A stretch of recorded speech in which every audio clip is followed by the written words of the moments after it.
Hulk খুব যত্ন করে একটি আম গাছ লাগায়। সময়ের সাথে সাথে সেই গাছে সুন্দর সুন্দর আম ধরে। একদিন একটি কবুতর আসে, সে আম গাছে বসে। তারপর থেকে প্রতিদিন সে আসে এবং একটি করে আম খেয়ে যায়। শুধু তাই নয়, সে একটি করে আম মুখে করে অনেক দূরের একটি ভাঙা ঘরে নিয়ে যায়।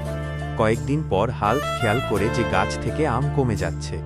সত্যটা জানার জন্য একদিন হাল্ক পাহারা দেয়। বরাবরের মতো কবুতরটি আসে এবং একটি আম নিয়ে উড়ে যায়।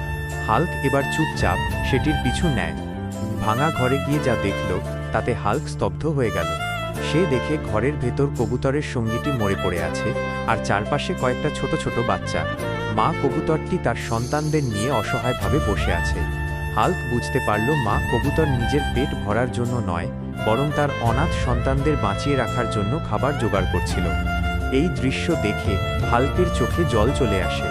সে আজ এক মহাসত্য বুঝতে পারল, সব চুরি খারাপ নয়, কিছু চুরির পেছনে লুকিয়ে থাকে সীমাহীন ত্যাগ আর ভালোবাসা। বন্ধুরা, AEBDOT যদি আপনাদের ভালো লেগে থাকে তবে লাইক দিয়ে এবং সাবস্ক্রাইব করে আমাদের পাশেই থাকবেন। ধন্যবাদ।